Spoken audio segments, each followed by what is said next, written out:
ஹல்லேலூயா. ஆண்டவராக இயேசு கிறிஸ்துவின் நாமத்தினாலே இந்த நல்ல பகல் வேளையில் உங்கள் யாவருக்கு அன்பின் நல்வாழ்த்துக்கள். கர்த்தர் நல்லவர். ஆமென். நமக்கும் ஜீவனை கொடுத்து நம்மை அழியாதபடி காத்து அவருடைய பரிசுத்த சமூகத்தில் இந்த 2 நாட்கள் கர்த்தர் கூட்டி சேர்த்திருக்கிறார். ஆமென். ஆண்டவர் எங்கெங்கெல்லாம் ஜனங்களை, ஊழியர்களை, சீஷர்களை தனியாக கூட்டிட்டு போனாரோ அங்கெல்லாம் இயற்கைக்கு அப்பாற்பட்ட விதத்தில் ஒரு பெரிய அற்புதத்தை கர்த்தர் அவர்களுக்கு காண்பித்தார். அவர்களை கொண்டும் கர்த்தர் நடப்பிக்க ஆரம்பித்தார். ஆமென். ஆமா, நம்மை கர்த்தர் இங்க கொண்டு வந்திருக்கிறார். நம்மை கொண்டு தேசத்துல ஏதோ ஒரு பெரிய காரியத்தை கர்த்தர் செய்ய போகிறார். அல்லேலூயா. ஆண்டவருடைய நல்ல நாம மகிமைப்படட்டும். இந்த நல்ல நாளில் உங்கள் மத்தியில் இருக்க கர்த்தர் எனக்கு கிருபை பாராட்டினார். அன்பான நம்முடைய ஸ்தாபனத்தினுடைய தலைவர் ரெவரண்ட் டாக்டர் பின்னி ஜோசப் ஐயா அவர்களுக்கு இயேசுவின் நாமத்தில் நன்றிகளை தெரிவித்துக் கொள்கிறேன். என் வயசும் அவங்க ஊழியத்தினுடைய அனுபவ வயசும் ஒன்னா இருக்குன்னு நான் நம்புறேன். அதுக்கு மேலே அவங்க வயசா இருக்கும். கர்த்தர் என்னையும் அவர்கள் மத்தியில் நிற்க கிருபை பாராட்டினார். என் உள்ளத்தின் ஆழத்திலிருந்து நான் நன்றியை தெரிவித்துக் கொள்கிறேன். முதல் நான் அண்ணனை எங்க பார்த்தேன்னா பீச் மீட்டிங்ல பார்த்தேன். பாருங்க, ஒரு மைக் எடுத்து ஆராதனை நடத்த இந்த பக்கம் பின்னி அண்ணன், இந்த பக்கம் அலெக்ஸ் அண்ணன். டைம் நான் அவங்கள பார்த்ததே பீச் மீட்டிங்ல தான். சுண்டல் விற்கிறவெல்லாம் அந்த சுண்டல் பக்கெட்டை வச்சுட்டு அழ ஆரம்பித்தான். அப்படியே கடல் மணல்லாம் அப்படியே துள்ளும்.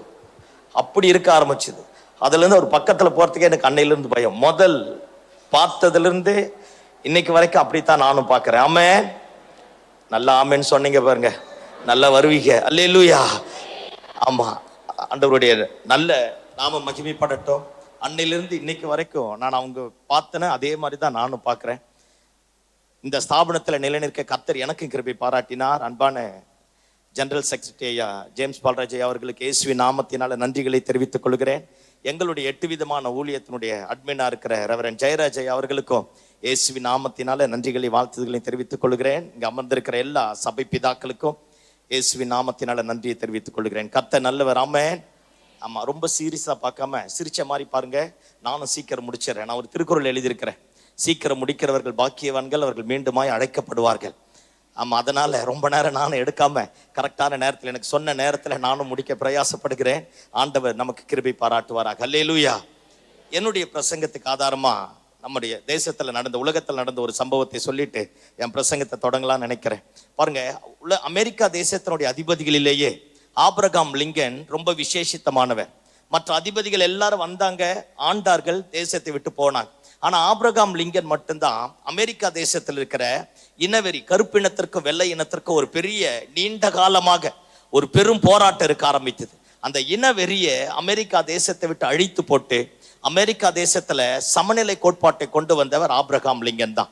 அந்த ஆபிரகாம் லிங்கன் அமெரிக்கா தேசத்துடைய பதவி பிரமாணம் இருக்கும் பொழுது பாருங்க, பதவி பிரமாணத்துல சைன் பண்றதுக்காக அந்த முன்னாடி வந்து நின்று சைன் பண்ண நின்னாராம். கண்களில் தண்ணீர் தாரத்தாரையா வர ஆரம்பித்ததாம்.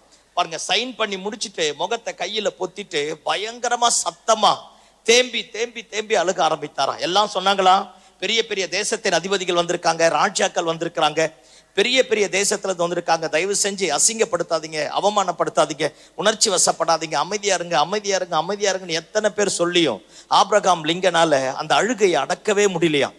6 மணி நேரம் கண்டினியூவா அழ ஆரம்பித்தாராம். தேம்பி தேம்பி சத்தம் போட்டு பாருங்க, ஒரு சிறு பிள்ளையை போல அழுக ஆரம்பித்தாராம். தேசத்தினுடைய அதிபதிகள், ராஜாக்கள் எல்லாரும் போயிட்டாங்க. மீடியாக்கள் மட்டும் அப்படியே நிக்க ஆரம்பித்ததா. 6 மணி நேரம் கழிச்சு ஆபிரகாம் லிங்கனை பார்த்து கேட்டாங்களாம், இவ்வளவு அசிங்கமா உலகமே உங்களை பார்த்துட்டு இருக்கிற நேரத்துல இவ்வளவு கீழ்த்தரமா ஏன் அழுதிங்க அப்படின்னு கேட்டாங்களாம். அப்பதான் ஆபிரகாம் லிங்கன் சொன்னாராம், இன்னைக்கு எனக்கு 54 வயதாகுது.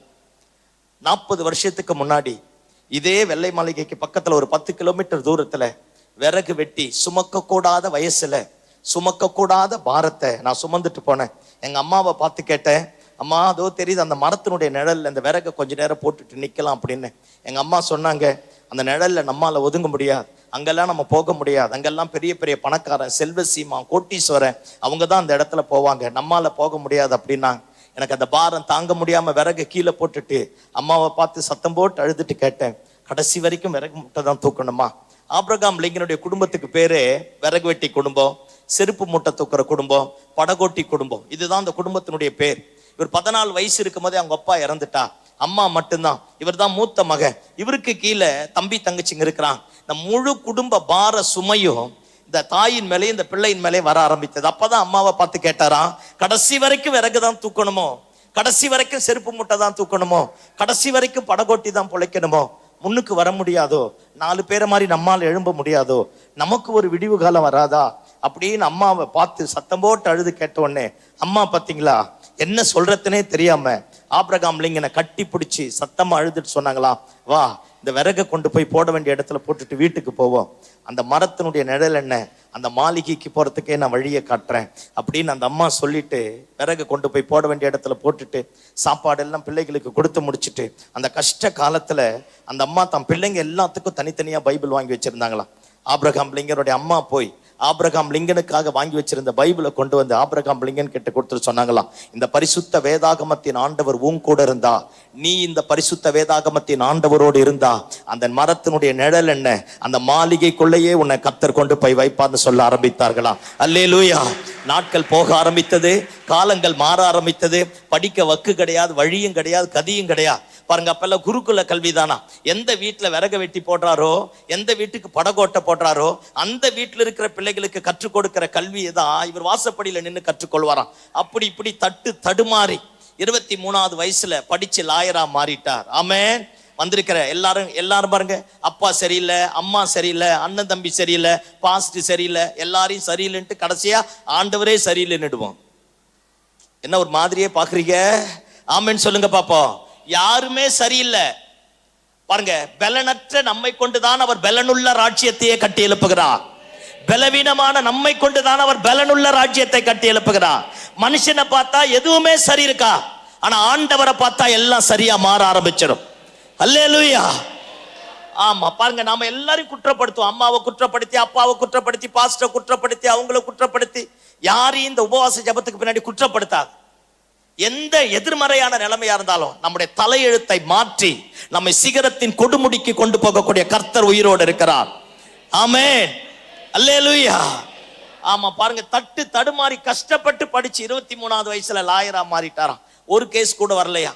சரி, கல்யாணம் பண்ணா சரியாயிடுன்னு கல்யாணம் பண்ணி வச்சாங்களாம். கல்யாணம் பண்ண அந்த அம்மனி 6 மாசம் வரைக்கும் குடும்பம் நடத்திட்டு உன் கூட வாழ முடியாதுன்னு விட்டுட்டு போயிட்டாலாம். ரொம்ப நல்லவ போல இருக்கு. அல்லேலூயா. ஆமா, பாருங்க, படிப்பு போயிடுச்சு, வேலை போயிடுச்சு, குடும்பமும் போயிடுச்சு. கஷ்டப்பட்டு காப்பாத்தின தம்பி தங்கச்சிங்க எல்லாரும் அவங்கவுங்க வாழ்க்கையை பார்த்துட்டு அவன் ஆபிரகாம் லிங்கனை தனியா விட்டுட்டு போயிட்டான். வேற வழி இல்லாம அரசியலுக்கு போலான்னு அரசியலுக்கு போனாராம். நமக்கு புரியுற மாதிரி பேசுறேன், அமெரிக்காவில் இதெல்லாம் இருக்கான்னு என்கிட்ட சண்டைக்கு வராதிங்க. அல்லேலூயா. நமக்கு புரியுற மாதிரி பேசுறேன். பாருங்க, வார்டு மெம்பரா நின்று இருக்கிறார், தோத்து போயிட்டார். கவுன்சிலரா நின்று இருக்கிறார், தோத்து போயிட்டார். அடுத்தது என்ன, ஊர் பஞ்சாயத்து தலைவரா நின்று இருக்கிறார், தோத்துட்டார். எம்எல்ஏவா நின்று இருக்கிறார், தோற்று போயிட்டார். எதை எடுத்தாலும் தோல்வி தோல்வி தோல்வியா மாறி கடைசியா இதுவும் விளங்காதுன்னு சொல்லிட்டு பழையபடியே செருப்பு மூட்டை தூக்க வந்துட்டாரா. கஷ்டப்பட்டு செருப்பு மூட்டை தூக்கி பாருங்க ஒரு ஷூ கடையை வச்சு மாற ஆரம்பித்தார். இத்தனை ஏமாற்றங்கள், இத்தனை தோல்விகள், இத்தனை விழுகைகள், இத்தனை தனிமைகள், இத்தனை எதிர்மறையான நிலைமைகள் வந்தோம். ஒரு நாள் கூட இந்த பைபிளை படிக்கிறது நிறுத்தினதே கிடையாதான். ஒரு நாள் கூட ஜெபம் பண்ணாம இருந்ததே கிடையாதான். 54வது வயசுல ஆபிரகாம் லிங்கன் அமெரிக்கா தேசத்தினுடைய ஜனாதிபதியாய் மாறிட்டார். அப்பதான் சொன்னாராம், எங்க அப்பா என்னை விட்டுட்டு போயிட்டாங்க, எங்க அம்மா என்னை விட்டுட்டு போயிட்டாங்க, என் வளர்த்த என் தம்பி தங்கச்சிங்க எல்லாம் என்னை விட்டுட்டு போயிட்டாங்க, ஆனா நான் ஆராதித்த ஆண்டவர் மட்டும் என்னை ஒருபோதும் விடவே இல்லை. 40 வருஷத்துக்கு முன்னாடி எங்க அம்மா கொடுத்த இந்த பரிசுத்த வேதாகமத்தின் ஆண்டவர் என் கூட இருக்க ஆரம்பித்தார். நாங்கள் அல்லேலூயா. இத்தனை ஆயிரத்தை இத்தனை லட்சத்தை செலவு பண்ணி நம்மளை இங்க கூட்டி வைக்கிறாங்கன்னா சும்மாவா? இல்ல பணம் ஜாஸ்தியா இருக்குங்கிறதுக்காக இல்ல. நம்மை கொண்டு தேசத்துல கர்த்தர் ஏதோ ஒரு பெரிய காரியத்தை செய்ய போகிறார். நம்மை கொண்டு கர்த்தருடைய கிருபையுள்ள கிரியைகள் தேசத்துல வெளிப்பட போகிறது. அல்லேலூயா. நல்ல சத்தமா அல்லேலூயா சொன்னீங்க பாருங்க. அல்லேலூயா. ஆண்டவருடைய நல்ல நாமம் மகிமைப்படட்டும். அப்படியே கண்களை மூடி ஆண்டவரை நோக்கி பார்ப்போமா? ஒருவேளை ஆண்டவர் கொடுத்த தரிசனங்கள், எதிர்பார்ப்புகள், ஏக்கங்கள் இன்னும் நம்முடைய வாழ்க்கையில நிறைவேறாம இருக்கலாம். எதை எடுத்தாலும் தோல்வி, எதை எடுத்தாலும் அவமானம், எதை எடுத்தாலும் நிந்தை. நான் நேசிக்கிறவங்க, நான் நம்பினவங்க, நான் எதிர்பார்த்த ஆட்கள் எல்லாம் எனக்கு துரோகம் பண்ணிட்டு போயிட்டாங்க. ஏதோ ஒரு உடைந்து போன உள்ளத்தோட இந்த நல்ல பகல் வேளையில தேவ சமூகத்துல வந்திருக்கலாம். நாம் அறியாத ஒருவர் நம்முடைய மத்தியில வந்திருக்கிறார். காலிலிருந்து கர்த்தர் நம்மோடு பேசியிருக்கிறார். ஒருவேளை ஆண்டவருக்கு விரோதமானது ஏதோ ஒன்றை நாம் அடியில புதைச்சி வச்சுட்டு நாம் அது மேல உட்கார்ந்துட்டு ஆண்டவரை குறை சொல்லுகிறவர்களா இருக்கலாம். இந்த நல்ல காலை வேளையிலிருந்து ஆண்டவர் நம்மோடு பேசியிருக்கிறார். எல்லாரும் கண்களை மூடுமா. நாம் அறியாத ஒருவர், சர்வ வல்லமையுள்ளவர், மரணத்தை ஜெயித்தவர், சாவை வென்றவர், அவருடைய நாமத்தை பிரஸ்தாபப்படுத்துகிற எந்த ஸ்தானத்திலேயும் இறங்கி வந்து நம்மை ஆசீர்வதிக்க கூடியவர், அவருடைய நாமத்தை அறிக்கை பண்ணாலே அற்புதங்களை நடப்பிக்கக்கூடிய சர்வ லோகத்தின் ரட்சகர் நம்முடைய மத்தியில வந்திருக்கிறார். எல்லாரும் கண்களை மூடி ஆண்டவரை நோக்கி பார்த்து, எஜமானனே எங்களை உங்க பாதத்துல படைக்கிறோம்பா, நீர் எங்களோடு இடைப்படுவீராக, எங்களோடு பேசுவீராக. ஆண்டவரே, சோர்வுகள், பலவீனங்கள், அசதிகள், நீண்ட தூரம் பிரயாணம் பண்ணி வந்தது நிமித்தமாக ஏற்படுகிற களைப்புகள் எல்லாவற்றையும் கர்த்தர் அகற்றி போட்டு உங்களுடைய உன்னத பலனினால் பரிசுத்த ஆவியானவர் எங்களை சிறைப்படுத்துவீராக. ராஜா, உங்களுடைய வார்த்தையினுடைய வல்லமை எங்களை உயிர்ப்பிக்கட்டும். உங்க பிரசன்னம் எங்களுக்கு மலை போல இருக்கிறவர்களை மெழுகு போல உருக பண்ணட்டும். உங்க ஆவியானவருடைய ஆளுகை எங்களை ஆட்கொள்ளட்டும் என்று ஜெபிக்கிறோம்ப்பா. எல்லா தடைகள், பலவீனங்கள் எல்லாம் விலகி போகட்டும். எஜமானனே, எங்களோடு பேசும், உடைய திருநாமத்தை மகிமைப்படுத்தும். எல்லா மகிமையும் உமக்கு தருகிறோம். இயேசுவின் நாமத்தில் ஜெபம் கேளு நல்ல பிதாவே, ஆமென். பக்கத்துல இருக்கிற கையை பிடிச்சு சொல்லுங்க பாப்போம், நீங்க ஆசீர்வதிக்கப்பட்டவர்கள். நான் கெட்ட வார்த்தை சொன்ன மாதிரியே சிலர் உட்கார்ந்துருக்கீங்க பார். இதுக்கெல்லாம் கிருபை தேவை. அல்லேலூயா. நல்ல பக்கத்துல கையை பிடிச்சு சொல்லுங்க பாப்போம், நீங்க ஆசீர்வதிக்கப்பட்டவர்கள். கர்த்தர் உங்களை ஆசீர்வதிப்பார். ஆமென். ஆண்டவருடைய நல்ல நாம மகிமைப்படட்டும். நாம பழக்கப்பட்ட கேட்ட அதே வார்த்தை தான் நானும் பேச போறேன். எங்க தலையெழுத்து சாகிற வரைக்கும் இந்த பைபிள் தான். உங்க தலையெழுத்து சாகிற வரைக்கும் எங்க பிரசங்கம் தான். இது பரலோகம் போட்ட முடிச்சு. அல்லேலூயா. இது மாத்தவே முடியாது. ஆமென் சொல்லுங்க பாப்போம். ஆமா, நமக்கு தெரிந்த பழக்கப்பட்ட அதே வார்த்தை தான் இன்னைக்கு நானும் பேச போறேன். பைபிள் வச்சிருக்கவங்க என்னோட எடுத்துக்கொள்ளுங்க பாப்போம். யாக்கோப்பு எழுதின நிருபம் 5வது அதிகாரம். யாக்கோப்பு எழுதின நிருபம் 5வது அதிகாரம் 15வது வசனம், 16, 17, 18 வாசிப்போம். யாக்கோப்பு எழுதின நிருபம் 5வது அதிகாரம். அப்பொழுது விசுவாசம் உள்ள ஜெபம் பிணியாளியை ரட்சிக்கும். அடுத்த வசனத்தை வாசிங்கம்மா. அறிக்கையிட்டு ஒருவருக்காக ஒருவர் ஜெபம் பண்ணுங்கள். நீதிமான் செய்யும் ஊக்கமான வேண்டுதல் மிகவும் பலனுள்ளதாயிருக்கும். அடுத்த வசனம். எலியா என்பவன் நம்மை போல பாடுள்ள மனுஷனாயிருந்தான். மழை பொழியாதபடிக்கு கருத்தாய் ஜெபம் பண்ணினான். அப்பொழுது 3 வருஷமும் 6 மாதமும் பூமியின் மேல் மழை பொழியவில்லை. மறுபடியும் ஜெபம் பண்ணினான், வானம் மழையை பொழிந்தது. அல்லேலூயா. இன்னும் ஒரே ஒரு வசனத்தை மட்டும் வாசித்துருங்க பாப்போம். மார்க் எழுதின சுவிசேஷத்தின் புஸ்தகம், லூக்கா எழுதின சுவிசேஷத்தின் புஸ்தகம் 22வது அதிகாரம் 39வது வசனத்துல இருந்து அப்படியே வாசிப்போம் 44 வரைக்கும். பின்பு அவர் புறப்பட்டு வழக்கத்தின்படியே ஒலிவமலைக்கு போனார். அவருடைய சீஷரும் அவரோட கூட போனார்கள். அவ்விடத்தில் சேர்ந்த பொழுது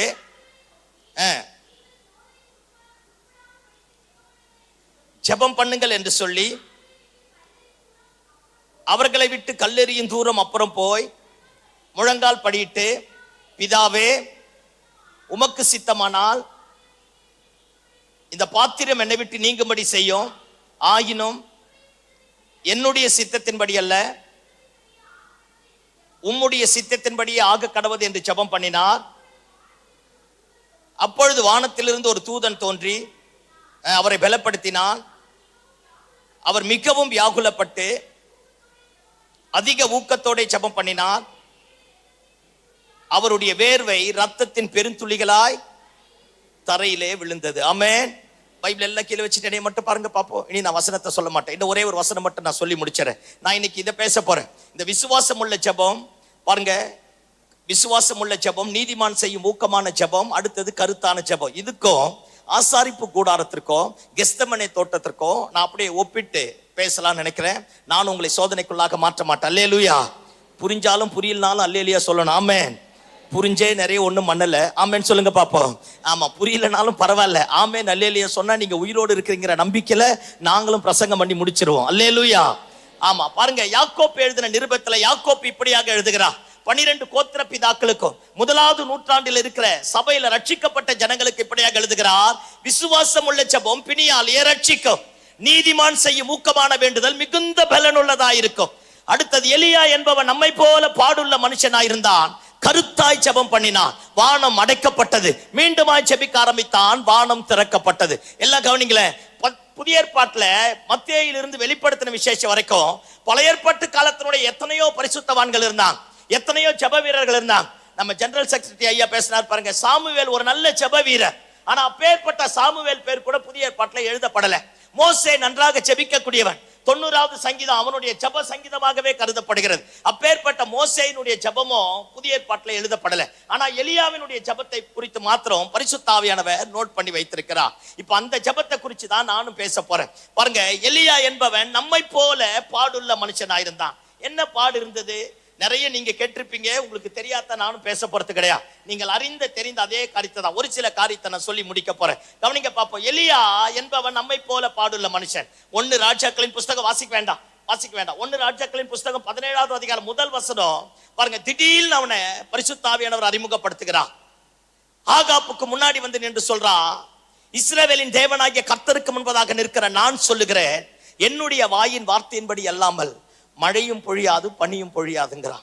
கவனிங்க, அதுக்கு முன்னாடி அவனை குறிச்சு பைபிள் சொல்லல. அவனுக்கு என்ன பாடு? நமக்கு எல்லாம் அப்பா அம்மா இருக்காங்க, அண்ணன் தம்பி இருக்காங்க, கூட பிறந்தவங்க இருக்கிறாங்க பாருங்க, நல்ல பாஸ்டர் இருக்கிறாங்க, நல்ல சபை இருக்கு, ஜெபிப்பதற்காக ஒரு கூட்டம் இருக்கு. ஆனா எலியாவுக்கு யாருமே கிடையாது.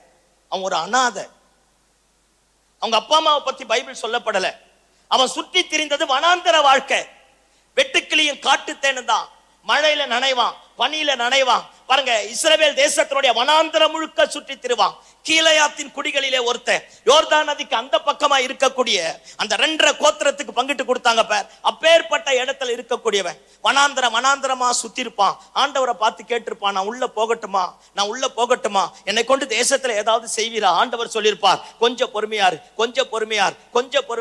பாருங்க, அவன் தேவையை யாருக்கிட்டையும் சொல்ல முடியாது, அவன் பாரத்தை யாருக்கிட்டையும் சொல்ல முடியாது, அவன் இருதயத்துல தெய்வம் வைத்த அந்த தரிசனத்தை யாரோடையும் பகிர்ந்து கொள்ள முடியாது. ஒருவேளை சாப்பாடு வேணும்னாலும் எனக்கு யாராச்சும் சாப்பாடு போடுங்க ஒருத்தங்கிட்ட போய் கையேந்த முடியாது. ஏன்னா அவன் வனாந்தரம். அவனை பார்த்தாலே அருவருக்கத்தக்க சரீரம், தலையெல்லாம் முடி விழுந்த சொட்ட தலை, மொட்டை தலை. பாருங்க, ஒரு தோலால் ஆன துணியை தூக்கி இப்படி மேல போட்டுட்டு காடு காடா சுத்த ஆரம்பிப்பான். அவனும் நம்மை போல பாடுள்ள மனுஷன். அப்பா கிடையாது, அம்மா கிடையாது, நேசிக்க ஆள் கிடையாது. ஒருவேளை இருந்தாங்க யாரான, அவங்க கிட்ட போய் தரிசனத்தை பத்தி பேசினா, பெரிய தரிசனத்தோட வந்துட்ட கிளம்பு அப்படின்னு சொல்லியிருப்பான். பாருங்க, நம்மை போல ஏற்றுக்கொள்ள, விசாரிக்க, பரிமாற, ஆதரிக்க, ஏதாவது ஒண்ணு செய்ய அவனுக்குன்னு யாருமே கிடையாது. அவன் ஒரு அனாதை மாதிரி சுற்றி திரிய ஆரம்பித்தான். நம்மை போல பாடுள்ள மனுஷன். 2வது பாருங்க, இவன் வந்து ஆகாப்ப பார்த்து சொல்றான், என் வாயின் வார்த்தையின்படி அல்லாமல் இனி தேசத்துல மழையும் பொழியாது பனியும் பொழியாது. ஆண்டவர் என்ன செஞ்சிருக்கணும்? பரவாயில்லடா டே, என் சித்தத்தை நல்லா நீ நிறைவேற்றின அப்படின்னு சொல்லிட்டு அங்க இருக்கிற ஏதாவது ஒரு பெரிய ஸ்டார் ஹோட்டல்ல தானே ரூம் போட்டு தங்க வச்சிருக்கணும். எதுக்காவது ஒன்று தலையாட்டுக்க, அல்லது யாராவது ஒரு விசுவாசி வீட்டுல கொண்டு போய் தங்க வச்சிருக்கலாம், ஏதாவது ஒரு ஊழியக்கார் வீட்டுல தங்க வச்சிருக்கலாம். ஆண்டவர் சொல்றார், சொல்லிட்டியா, நேரா ஓடி போய் கேரி தாற்றங்கரையில ஒளிஞ்சுக்கங்கிற. என்ன கொடுமை சாமி! அல்லேலூயா! பாருங்க, அவ்வளோ பெரிய தேவ மனுஷன், ஆண்டவரோடு நடந்தவன், தரிசனத்தை இருதயத்துல சுமந்தவன், தேசத்தை மாற்றுவதற்காக தேவன் பட்சத்துல விழுந்து கிடந்தவன். அப்பேற்பட்டவனை பார்த்து சொல்றார், நீ எழுந்து கேரி தாத்தங்கரையில போய் ஓடி ஒளிஞ்சுக்க.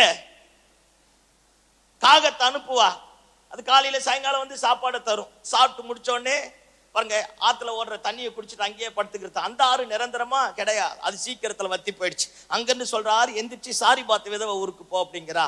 பாருங்க, சாரிபாத் ஊர் வந்து பாகால், ஆகாப்போட ஒய்ஃப் இருக்காப்ப, அவ பெனிக்கியா நாட்டை சேர்ந்தவன். ஆகாப்புடைய ஒய்ஃப் எசபேல் பெனிக்கியா நாட்டை சேர்ந்தவன். பெனிக்கியா நாடும் இஸ்ரவேல் நாட்டினுடைய எல்லையில சாரிபாத் விதவை ஊர் இருக்கு. இந்த ஊரா தெரியாது, அந்த ஊரா தெரியாது, அப்பேற்பட்ட எல்லையில தான் இந்த சாரிபாத் விதவை ஊர் இருக்கு. ஆண்டவர் பாருங்களேன், இவனை பேச வச்சுட்டு கொண்டு போய் மாமனார் ஊர்ல அடைக்கலம் வச்சுட்டாரு. புரியல? சிலது இயேசு வர வரைக்கும் புரியாது, விட்டுருவோம். அல்லேலூயா சொல்லுங்க பாப்போம். ஆமா, நேரா சாரிபாத் விதவை வீட்டுல, நான் என்ன சொல்றேன், அவளே ஒரு கைம்பெண், ஒரு வயசு பையன், சின்ன பையன் இருக்கிறான். அப்பேற்பட்ட விதவை வீட்டுல ஒரு ஊழியக்காரனை தங்க வச்சா, நீங்கள நானும் பக்கத்துல இருந்தா என்ன பேசியிருப்போம்? பரிசுத்தம், சூப்பர், அல்லேலூயா. ஆமா, நம்ம எல்லாம் பேசியிருப்போம். எந்த வீடும் கிடைக்கல அந்த ஆளுக்கு, இந்த விதவை வீடு தானே கிடைச்சது, ஏன் இங்க வந்தான்? ஆண்டவர் தான் என்ன அனுப்புனாலும் நம்ப மாட்டோம். ஹலோ, பிராக்டிக்கலா பேசுவோமே, ஆமா தானே? ஆண்டவரே அனுப்புனார்ல நம்ப மாட்டோம். இவன் திங்கிறதுக்கு வழி இல்லாம இங்க வந்து இந்த பொம்பளை கிட்ட உட்கார்ந்துட்டு இருக்கிறான்னு பாருங்க, அங்க போய் உட்கார்ந்துட்டான். வேற எங்கேயாச்சும் போல இல்ல, தனக்குன்னு தங்கறதுக்கு ஒரு இடம் கிடையாது. தனக்குன்னு நிரந்தரமான இடம் கிடையாது. நாடோடி மாறி எங்க போறானோ எங்க போவான், எங்க இருக்கணுமோ அங்க இருப்பான். வீடு வாசல் கிடையாது, தனக்குன்னு எதுவுமே கிடையாது.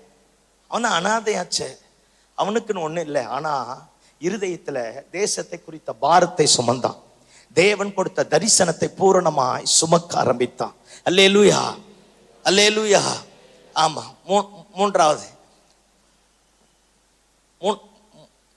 பாருங்க. ஆகாப்பு மழை வந்தது, மழை வந்துடுச்சா? ஆமா, ஜெபம் பண்ணா மழை வர ஆரம்பிச்சிருச்சு, கையளவு மேகம் வருது அப்படின்னு ஆகாப்பு கிட்ட எலியா சொன்னோன்னே ஆகாப்பு என்ன சொல்லியிருக்கணும்? எப்பா, தேசத்துல ஒரு பெரிய தரிசனத்தோட வேலை செஞ்சிருக்கிற, அதனால நீ எப்படி போக போற, வா நான் உன்னை ரதத்துல கூட்டிட்டு போனோம்னு சொல்லியிருக்கணுமா இல்லையா? சொல்லியிருக்கணுமா இல்லையா? ஐயோ, மதிய நேரம் ஒரு மாதிரியா தான் இருக்குது. அல்லேலூயா. ஆமா, தயவு செஞ்சு அப்படி இப்படி தலையாட்டினீங்கன்னா நானும் ஒரு நிம்மதியா பிரசங்கம் பண்ணிடுவேன். ஆமென்னு சொல்லுங்க பாப்போம். ஏதாவது ஒண்ணு சொல்லி இருக்கலாம். எப்பா, இவ்வளவு பிரச்சனையா இருக்குதே, நீ எங்க போற, வா உன்னை நான் ரதத்துல கூட்டிட்டு போறேன்னு சொல்லியிருக்கணும். ஆனா அவன் பாருங்களேன், டைம் ஆயிடுச்சு போய் சாப்பிடணும்னே போயிட்டான். நம்ம டைமுக்கு சில நேரத்துல எந்திரிச்சு போயிடுவோம்ல. இதெல்லாம் ஆகாப்பின் ஆவி. அல்லேலூயா. அங்க தரிசனம் நிறைவேறுதா, வாக்குத்தத்தை நிறைவேறுதா, பிரசங்கம் முடியுதா, பாஸ்ட் அனுப்புனாரா? ஒண்ணும் கிடையாது. ஏன்னா உடனே சொல்லிட்டு டைமுக்கு நான் சாப்பிடலான்னு எனக்கு கை கால் ஒரு மாதிரி ஆயிடும். ஐயோ, ஏதாவது சொல்லுங்கப்பா.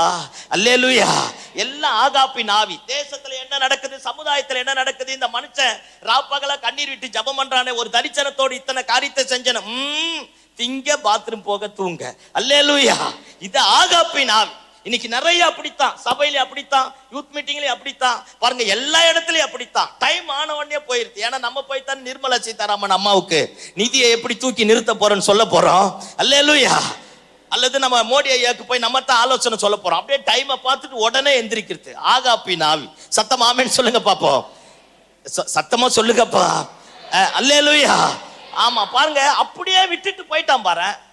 ஒரு ராஜா தானே, ஒரு தேசத்தை மாத்தினானே, தேவன் பட்சமாய் திருப்பினானே, தேசத்துல ஆண்டவர் அருவருக்கக்கூடிய காரியங்கள் எல்லாத்தையும் எடுத்து போட்டானே, ஏதாவது ஒண்ணு செய்யணும் இல்ல, ஒண்ணுமே செய்யாம விட்டுட்டு போயிட்டான். அவன் ரதத்துல போயிட்டானா. ஆனா ஆவியானவர் எலியாவை ஆகாப்பை விட முன்னாடி கூட்டிட்டு போக ஆரம்பித்தாராம்.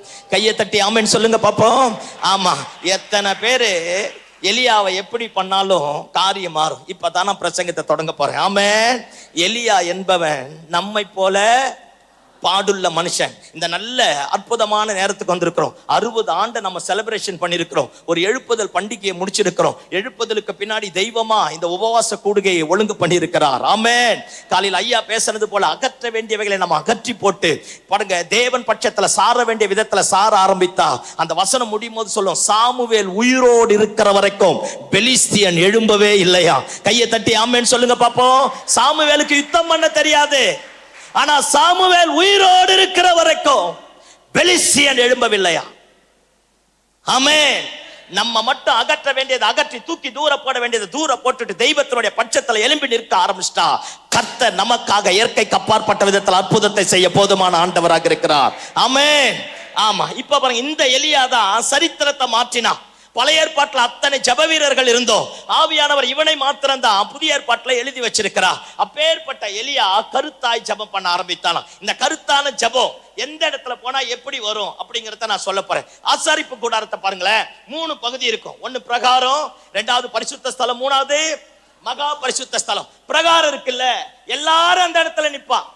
திருடன், அடங்காதவன், அக்யூஸ்ட், வழிபோக்க, பலவீனமானவன், அந்நிய தேசத்தான், புறஜாதியான், விழுந்து போனவன், தப்பு பண்றவன், அத்தனை பேரும் பிரகாரத்துல நிப்பான். பிரகாரத்துல எல்லாருமே நிக்கலாம். அது விசுவாசம் உள்ள ஜபம். ஏதோ வாரா, தன் தேவை சந்திக்கப்படுது, தன் ஜபத்துக்கு கர்த்தர் பதிலை தரார், ஒரு அற்புதம் நடக்குது, சபைக்கு வந்துட்டு அப்படியே போயிடுவான். அது விசுவாசம் உள்ள ஜபம். ஆனா அந்த நீதிமான் செய்ய ஊக்கமான வேண்டுதல் மிகுந்த பலனுள்ளதா இருக்குமா. அடுத்தது பாருங்க, பரிசுத்த ஸ்தலம். விளக்கு இருக்கும், மேஜை இருக்கும், பாருங்க தூப பீடம் இருக்கும், எல்லாமே இருக்கும். யார் யாரெல்லாம் அந்த பரிசுத்த ஸ்தலத்துல நல்ல வேலை செய்யறாங்களோ, அந்த விளக்கை ஏத்தி மேஜையை தொடச்சி தேவாலயத்தை சுத்தம் பண்றாங்களோ, அன்னைக்கு வேண்டிய கூலி அங்க கிடைக்கும். அன்னைக்கு வேண்டிய, ஐயோ சொல்லுங்கப்பா, அன்னைக்கு யார் பலி செலுத்துறாங்களோ அந்த பலிக்கு வேண்டிய கூலியும் சாப்பாடும் கிடைக்கும். இது ஒரு கூட்டம். நீதிமான் செய்ய ஊக்கமான வேண்டுதல் மிகுந்த பலனுள்ளதா இருக்கும். கஷ்டப்பட்டு சம்பாதிச்சையா, ஆண்டவர் ஆசீர்வதிச்சா. இன்னைக்கு சர்ச்சுக்கு போனையா, கர்த்தர் கொடுத்தா. இன்னைக்கு ஜெபம் பண்ண போனையா, ஆண்டவர் காணிக்கை கொடுத்தா. இது தேவை, தான் தேவை ஃபுல்ஃபில் ஆன உடனே அந்த கூட்டம் போயிடும். ஆனா மூணாவது ஒரு கூட்டம் இருக்கு பாருங்க. பிரதான ஆசாரியன் மகா பரிசுத்த ஸ்தலத்துக்குள்ள வருவான். அவன் ரெகுலரெல்லாம் போக முடியாது, வருஷத்துல ஒரு முறை தான் வருவான். ஆனா வரும்போது பயத்தோட கலக்கத்தோட நடுக்கத்தோட உள்ள வர ஆரம்பிப்பான். அவன் அங்கில ஒரு பெரிய கயிறை கட்டி வெளியே ஒருத்த உட்கார்ந்து இருப்பான். அவன் நடந்து போனாலே சலங்க சத்தம் அப்படியே கேட்டுட்டே இருக்க ஆரம்பிக்கும். அவன் உள்ள எடுத்து வைக்கிற ஒவ்வொரு ஸ்டெப்பும் வாழ்வா சாவானே தெரியா மரண பீதியோட கலக்கத்தோட போக ஆரம்பிப்பான். ஒண்ணு, இவன் உள்ள போகனாதான் இவன் தலையெழுத்து என்னன்னு தெரியும். சத்தம் ஆமென் சொல்லுங்க. இவன் நல்லவனா கெட்டவனான்னு உள்ள போனாதான் தெரியும். ரெண்டாவது, இவன் போயிட்டு திரும்ப வந்துட்டானா தேசத்தின் தலையெழுத்தே மாற ஆரம்பிக்கும். சாபங்கள் மறையும், வறட்சி மறையும், தீமை விலகும், அக்கிரமங்கள் விலகி போகும், தேசத்தையே தலைகீழா மாத்திடுவான். பாருங்க, ஒரு பெரிய கலக்கத்தோட தான் செய்த பாவத்துக்கும் தேசத்தினுடைய பாவத்திற்கும் அடிக்கப்பட்ட ஆட்டுக்குட்டியினுடைய ரத்தத்தை கையில் எடுத்துட்டு அந்த பவுல்ல எடுத்துட்டு போவான். இவன் போற ஒவ்வொரு ஸ்டெப்பும் வலி நிறைந்தது, வேதனை நிறைந்தது. திரும்ப வருவோமான ஒரு உத்தரவாதம் கிடையாது. அடுத்தது என்ன நடக்குன்னு தெரியா. உள்ள மகா பரிசுத்த ஸ்தலத்துக்குள்ள தப்பு பண்ணிட்டு ஒருத்தன் போயிட்டான்னா செத்துருவான். உள்ள போனவனை எவனை எடுக்கவும் முடியாது. பாருங்க, வெளியே இருக்கிற கயிறை பிடிச்சி இழுத்து வெளியே கொண்டு வரணும். அப்பேற்பட்ட இதுதான் கருத்தான ஜெபம். சத்தம் ஆமென் சொல்லுங்க பாப்போம். நல்ல சத்தம் ஆமென் சொல்லுங்க பாப்போம். ஆமா, கருத்தான ஜெபம். இப்ப இவன் உள்ள வர ஆரம்பிப்பான், நடுக்கத்தோட வருவான். இங்க பாருங்க, பிரகாரத்துல நிக்கிறவன் சூரிய வெளிச்சத்தை பார்த்து நடப்பான். பரிசுத்த ஸ்தலத்துல நிக்கிறவன் டியூப் லைட் விளக்கு வெளிச்சத்தை பார்த்து நடப்பான். ஆனா மகா பரிசுத்த ஸ்தலத்துக்குள்ள ஒருத்த வராம்ப அவனுக்கு காரிருள் தாங்க. அங்க எந்த விளக்கும் கிடையாது. ஆனா மகிமை பொருந்தின உடன்படிக்கை பெட்டி அந்த இடத்துல இருக்கும். காரிருளின் மத்தியில வாசம் செய்யக்கூடிய சர்வலோகத்தின் ரட்சகர் அந்த இடத்துல இருப்பா. அல்லேலூயா. அப்ப அவன் விளக்கு வெளிச்சத்தை பார்த்து நடந்துருவான். இவன் அவன் சூரிய வெளிச்சத்தை பார்த்து நடந்துருவான். வெளியே நிக்கிறவன், உள்ள இருக்கிறவன் விளக்கு வெளிச்சத்தை பார்த்து நடந்துருவான். ஆனா மகா பரிசுத்த ஸ்தலத்துக்குள்ள போறான், அவனுக்கு விளக்கும் கிடையாது, ஒண்ணும் கிடையாது. பாருங்க, அவன் எடுத்து வைக்கிற காலு தடுமாற்றம் வருமான்னு தெரியா, விழுந்து போவானான்னு தெரியா. ஆனா ஒண்ணு மட்டும் தெரியும், சூரிய வெளிச்சத்துல இருக்கிறவங்க கூட இடறிடுவாயா, விளக்கு வெளிச்சத்துல நடக்கிறவங்க கூட இடறிடுவாயா. ஆனா அந்த காரிருளுக்கு மத்தியில வாசம் பண்ணக்கூடிய மகிமையில கால் எடுத்து வைத்தவன் ஒருபோதும் இடறினதாக சரித்திரமே கிடையாது. கையை தட்டி நல்லா சத்தமாமேன்னு சொல்லுங்க பாப்போம். அல்லேலூயா. அவன் இடறவே மாட்டான். அந்த மகிமை அவனை தாங்கிடும். அந்த மகிமை அவன் வாழ்க்கையை தலைக்கீழா மாத்திரும். அந்த மகிமை தேசத்தையே தலைக்கீழா மாத்த ஆரம்பிச்சிடும். ஏன் இந்த உபவாச ஜெபம்? ஏதோ என் தேவை சந்திக்கப்படுவதற்காக இல்ல, ஏதோ என் குடும்பத்தினுடைய காரியம் கட்டப்படுவதற்காக இல்ல. தேசத்துல தேவன் இயற்கைக்கு அப்பாற்பட்ட விதத்துல ஒரு அற்புதத்தை செய்யணும். நம்ம ஸ்தாபனத்துல கர்த்தர் தம்முடைய மகிமையை வெளியரங்கமாக்கணும். மாரநாதா எல்லா திருச்சபைகளிலேயும் மீண்டுமா எழுப்புதல் நடக்கணும், ஞானஸ்தான ஆராதனை நடக்கணும், திரள் திரளான கூட்டம் எழும்பணும், கர்த்தர் காரியத்தை மாத்தணும். ஆமென். சும்மா தேவைக்காக வந்து வெங்காயம் வேணும், வெள்ளை பூண்டு வேணும், இதுக்காகலாம் ஜெபம் இல்லை. நான் ஜெபம் பண்ணா ஏதோ ஒண்ணு நடக்கணும். சத்தம் ஆமென் சொல்லுங்க பாப்போம். அல்லேலூயா. நான் தேவ சமூகத்துல போனா என் குடும்பத்துல ஏதாவது ஒரு மாற்றம் வரணும், என் கிராமத்துல ஒரு மாற்றம் வரணும், என் பட்டணத்துல ஒரு மாற்றம் வரணும், என் தேசத்துல ஒரு மாற்றம் வரணும், ஏதோ ஒண்ணு நடக்கணும். அந்த மகா பரிசுத்த ஸ்தலத்துக்குள்ள மகா பிரதான ஆசாரியன் உள்ள வந்துட்டு வெளியே திரும்பிட்டான்னா தேசத்தை மூடி இருக்கிற காரிருள்கள் விலக ஆரம்பிக்கும், பாவங்கள் மன்னிக்கப்படும், சாபங்கள் விலகும், சரித்திரம் தேவன் பட்சமாய் திருப்பப்படும். நல்ல கையை தட்டி ஆமென் சொல்லுங்க பாப்போம். அல்லேலூயா, அல்லேலூயா. ஆமா, இப்ப போறவன் சாதாரணமா போயிடுவானா? இப்ப நான் அதை தான் பேச போறேன். பாருங்க, அந்த போற பிரதான ஆசாரியன் சாதாரணமா போயிடுவானா? ஒரு வசனத்தை எடுத்து வாசிப்போமே. இப்ப இயேசு கிறிஸ்துவுக்கு அவர் தான் நமக்கு நித்திய பிரதான ஆசாரியர். அவரோட சேர்த்து இந்த பகுதியை தியானிப்போம். மார்க் எழுதின சுவிசேஷத்தின் புஸ்தகம் 14வது அதிகாரம் எடுங்க பார்ப்போம். மார்க் எழுதின சுவிசேஷத்தின் புஸ்தகம் 14வது அதிகாரம் 32வது வசனத்துல இருந்து அப்படியே பொறுமையா வாசிங்க பார்ப்போம். பின்பு கெத்செமனே எனப்பட்ட இடத்திற்கு வந்தார்கள். அப்பொழுது அவர் தம்முடைய சீஷர்களை நோக்கி, எல்லாம் ஒரு நிமிஷம் இடையே பாருங்களேன். நம்ம மார்க் எழுதினது ஏற்கனவே வாசித்தோம். அந்த மார்க்ல இப்படி சொல்லும், அவர் தன் வழக்கத்தின்படியே என்னவா, as usual, அவர் ரெகுலரா போற ஜெப அறையே கெத்செமனே தோட்டம் தான். சத்தம் ஆமென் சொல்லுங்க பாப்போம். சத்தம் ஆமென் சொல்லுங்க பாப்போம். ஆமா, ஆண்டவர் ரெகுலரா யூஸ் பண்றதே அந்த கெத்செமனே தோட்டம் தான் ஜெபர். அந்த இடத்துல ஜெபம் பண்ணி தான் குருடன் கண்டான், அந்த இடத்துல ஜெபம் பண்ணி தான் முடவன் நடந்தான், அந்த இடத்துல ஜெபம் பண்ணி தான் செவிடன் கேட்டான், அந்த இடத்துல ஜெபம் பண்ணி தான் 5 அப்பத்தை 2 மீன் 5000 பேருக்கு பங்கிட்டார். அந்த கெத்செமனே தோட்டத்துல ஜெபம் பண்ணி தான் தேவனுடைய சித்தம் என்ன என்பதை புரிந்தார். ஒவ்வொரு நாளும் இவர் ஆண்டவருக்காக என்ன செய்யணுங்கிறத அதே கெத்செமனே தோட்டத்துல போய் தான் ஜெபம் பண்ணார். அவர் தன் வழக்கத்தின்படியே, அதுதான் இயேசு கிறிஸ்துவினுடைய ஜெபர், அதுதான் ஆண்டவர் ஜெபிக்கக்கூடிய இடம். அந்த இடத்துல இருந்து தான் சீஷர்களை தெரிந்து கொள்ள ஆரம்பித்தார். அப்பேற்பட்ட ஜெபரைக்கு இத்தனை முறை போன மாதிரி இப்ப இயேசு போல இப்ப வேற மாதிரி போறா. அந்த மார்க் எழுதின சுவிசேஷ புஸ்தகம் இப்படி சொல்கிறது, 11 பேரோடு சேர்ந்து கெத்செமனே எனப்பட்ட தோட்டத்திற்குள்ள வந்தாராம். அல்லேலூயா சொல்லுங்க பாப்போம். அல்லேலூயா. ஆமா, இப்ப வாசிங்க சிஸ்டர். பேதுருவையும் யாக்கோபையும் 32 வாசிங்க. பின்பு கெத்செமனே என்னப்பட்ட இடத்திற்கு வந்தார்கள். அப்பொழுது அவர் தம்முடைய சீசர்களை நோக்கி, நான் ஜெபம் பண்ணும் அளவு இங்கே உட்கார்ந்திருங்கள் என்று சொல்லி, எல்லாம் கவனிக்கல, 11 பேர் போறாங்க. 11 பேர்ல கொஞ்சம் பேரை பார்த்து சொல்றாரு, எப்பா நான் உள்ள போய் ஜெபம் பண்ண போறேன், ஜெபம் பண்ணி முடிக்கிற வரைக்கும் நீ இங்கே உட்காருங்கிற. அடுத்தது வாசிங்க. பேதுருவையும் யாக்கோபையும் யோவானையும் தம்மோடே கூட்டிக் கொண்டு போய், எல்லாம் கவனிங்க. 11 பேர்ல 3 பேர் போயிட்டா மீதி எத்தனை? எல்லாம் என் கேஸ் தான் போல இருக்கு. 11 பேர்ல 3 போயிட்டா 8 பேர். 8 பேரை பார்த்து சொல்றாரு, நீ ஒன்னும் பண்ண வேணாம், சும்மா தோட்டத்தினுடைய வாசப்படியில உட்காரு. 8 பேரை உட்கார வச்சுட்டு 3 பேரை கூட்டிட்டு ஜெபம் பண்றதுக்காக போறா. இந்த 3 பேரோட ஜெபம் பண்ணாரு பாருங்க. இந்த 3 பேர் ஒத்து வராதனால 3 பேரை பார்த்து சொல்றார், அந்த 3 பேர் அந்த இடத்துல கழட்டி விட்டுட்டு இவர் மட்டும் கல்லெறிகிற தூரம், அம்பெறிகிற தூரம் உள்ள போயிட்டார். உள்ள போய் உட்கார்ந்து ஜெபம் பண்றார். எல்லாம் என்ன பாருங்க பாப்போம்.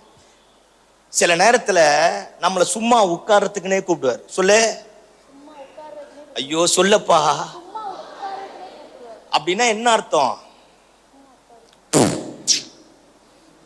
முடிஞ்சதுன்னு அர்த்தம். ஆமே, எதுக்கும் லாக்கி இல்ல, தெரிஞ்சு கொண்டேன், வந்துட்ட, வா உட்கார்ந்து தொலை, இருந்து தொலை. அப்பா அம்மா சொல்றாங்க பாரு, பெத்து எடுத்துட்டேன், என் தலையெழுத்து, போ தின்னு தொலை சொல்றாங்களா இல்லையா? அம்மா இப்பதான் லண்டன்ல இருந்து லேண்ட் ஆன மாதிரியே உட்காந்துருக்கீங்க. இதெல்லாம் அக்கிரமத்தின் உச்சக்கட்டம். அல்லேலூயா. ஏதாவது ஒண்ணு பேசணும், சத்தம் ஆமேன்னு சொல்லுங்க பாப்போம். ஆமா, 8 பேரை சும்மா உட்கார வச்சுட்டு 3 பேரை கூட்டிட்டு போனார். 3 பேர் தன்னோட எசைஞ்சு வராதனால 3 பேரை கலட்டி விட்டுட்டு அவர் மட்டும் தனியா போறார். தனியா போய் உட்கார்ந்து ஜெபம் பண்றார். பிதாவே, இந்த பாத்திரம் என்னை விட்டு நீங்க கூடுமானால் நீங்கட்டும், ஆகிலும் என் சித்தத்தின்படி அல்ல உம்முடைய சித்தத்தின்படி ஆக கடவுது. எல்லாம் என்னை பாருங்க பாப்போம். ஐயா, இயேசு உள்ள போகும்போது அவர் கையில ஒரு பாத்திரம் கொடுக்கப்பட்டது. நான் ஏற்கனவே சொன்னேன், பிரதான ஆசாரியன் எப்ப மகா பரிசுத்த ஸ்தலத்துக்குள்ள போறானோ அவன் கையில ஒரு பாத்திரத்துல ரத்தத்தோட எடுத்துட்டு போவான். ஆமா தானே? ஆமாவா இல்லையா? ஆமா. இப்ப பாருங்க, இயேசுவுக்கு முன்னாடி ஒரு பாத்திரம் வைக்கப்பட்டிருக்கு.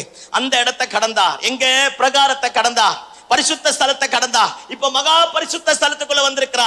யார் யாரெல்லாம் தான் கூட ஒத்து வரலையோ எல்லாரையும் கழட்டி விட்டுட்டா. சில நேரத்துல ஓவர் பரிசுத்த உடம்புக்கு ஆகாது. ஆமே, 9 மணிக்கு சண்டே சர்வீஸ் தெரியுதா, 9 மணிக்கு வந்துடணும்.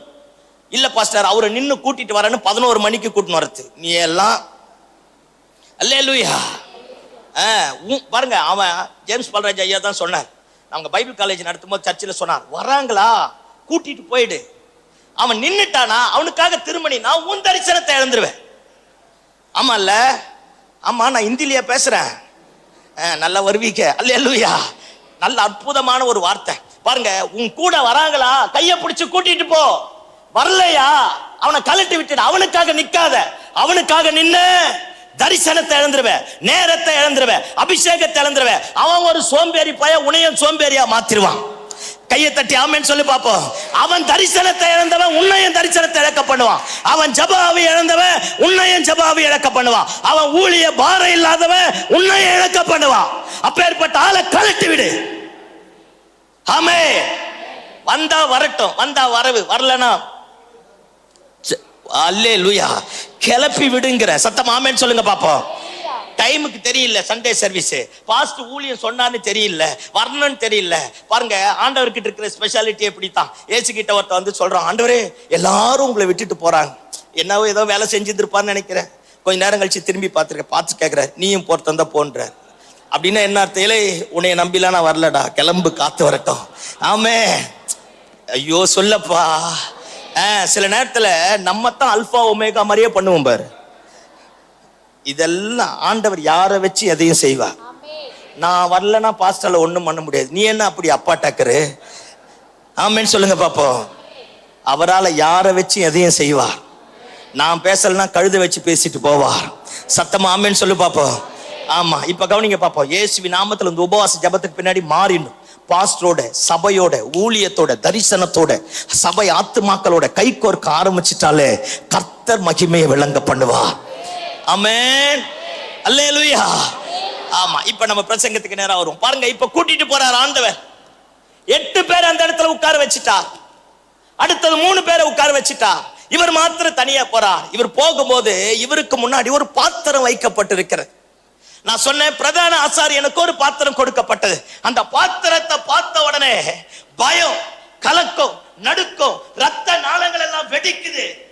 இவருக்கே கலக்கம் வந்துடுச்சு. ஐயா, அந்த இடத்துல போய் தாயா ஜெபம் பண்ணி செத்து போன உயிரோடு எழுப்புனா, அந்த இடத்துல போய் தாயா ஜெபம் பண்ணி 5 அப்பத்தை 2 மீன் 5000 பேருக்கு பங்கிட்டார். அந்த இடத்துல போய் ஜெபம் பண்ணி தான் மரித்து நாரி போன லாசருவை உயிரோடு எழுப்ப ஆரம்பித்தார். இப்ப அதே இயேசுதான், அதே இடம் தான். ஆனா இயேசுவுக்கு முன்னாடி ஒரு பாத்திரம் வைக்கப்பட்டிருக்கிறது. அவரால அந்த பாத்திரத்தை பார்த்தாலே ஏத்துக்க முடியல. ஒரு பயம், கலக்கம், நடுக்கம், என்ன செய்யறதுனே தெரியல. ரத்த நலங்கள்லாம் வெடிக்குது. இந்த மாதிரி அவர் ஒருபோதும் பெரிய சத்தத்தோட அழுகையோடு ஜெபம் பண்ணதே கிடையாது. சத்தமா கத்துறார், பிதாவே இந்த பாத்திரம் என்னை விட்டு நீங்க கூடுமானால் நீங்கட்டும். சில நேரத்தில் ஆண்டவர் தரிசனம் தந்துட்டான்னு வச்சுக்கோங்களேன், ஊழியம் தந்துட்டான்னு வச்சுக்கோங்களேன், நமக்கு முன்னாடி ஒரு பாத்திரத்தையும் கத்தர் வச்சிருவார். அந்த பாத்திரத்தை எடுத்துட்டு போய்தான் ஆகணும். சில நேரத்தில் நாம சொல்லுவோம் பார்த்தீங்களா, எல்லாம் என் ஒய்ஃபால வந்தது, எல்லாம் என் புருஷனால வந்தது, எல்லாம் என் பிள்ளைகளால வந்தது. இங்க பேர் உனக்கும் எனக்கு முன்னாடி ஏதோ ஒரு பாத்திரம் இருக்கலாம்.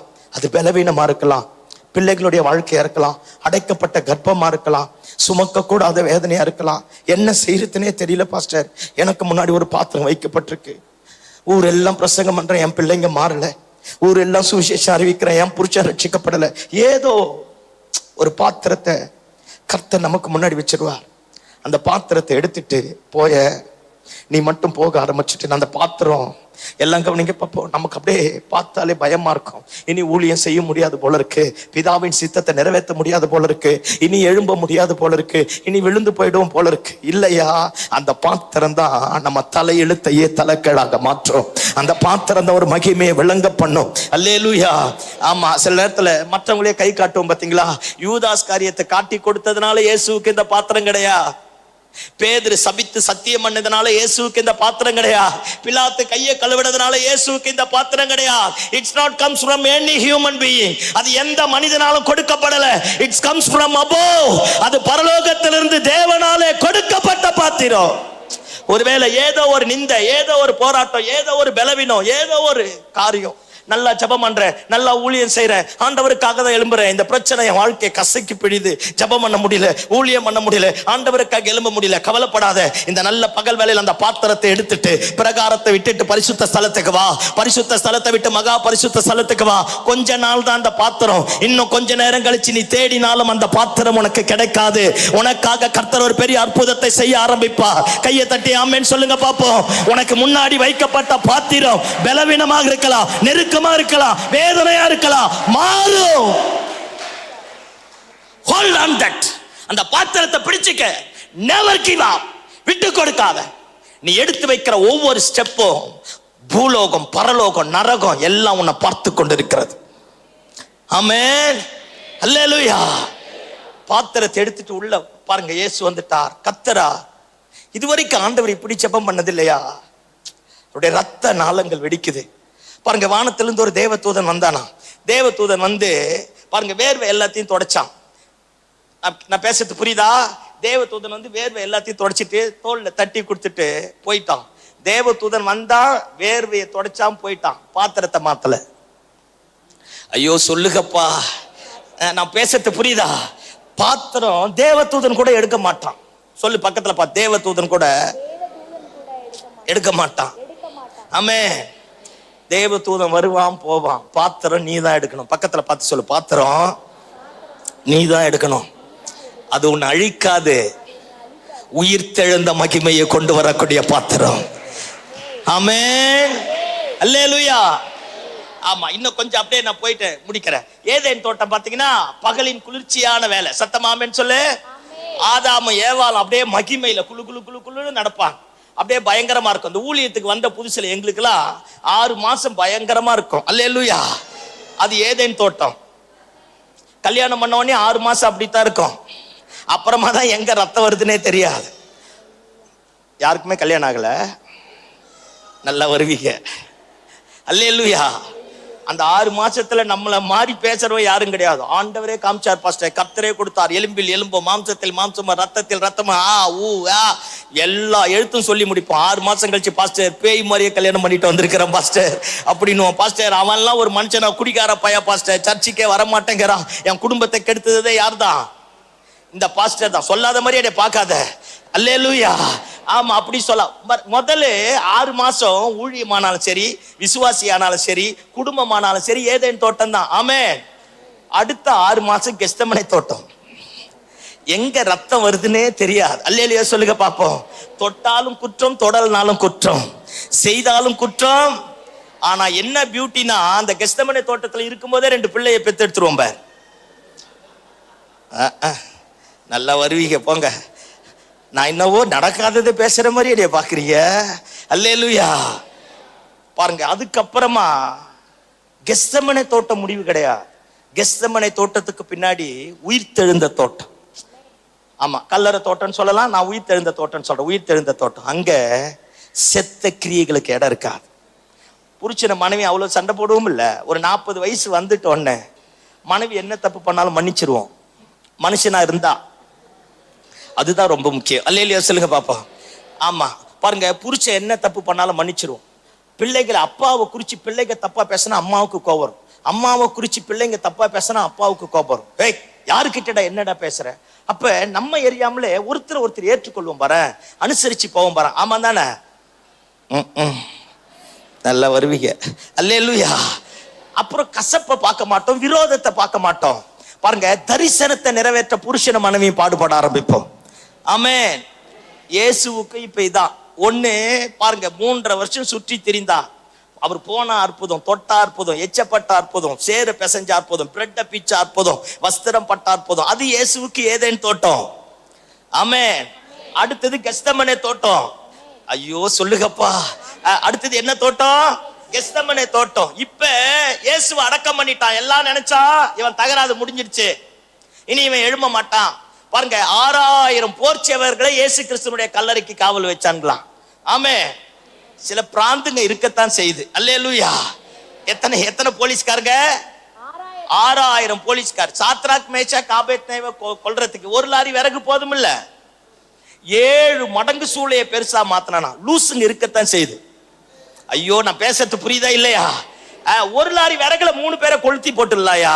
ஆனா 7 மடங்கு 3 அடுக்கு மாடி விறக நிரப்பி கொளுத்துனானா.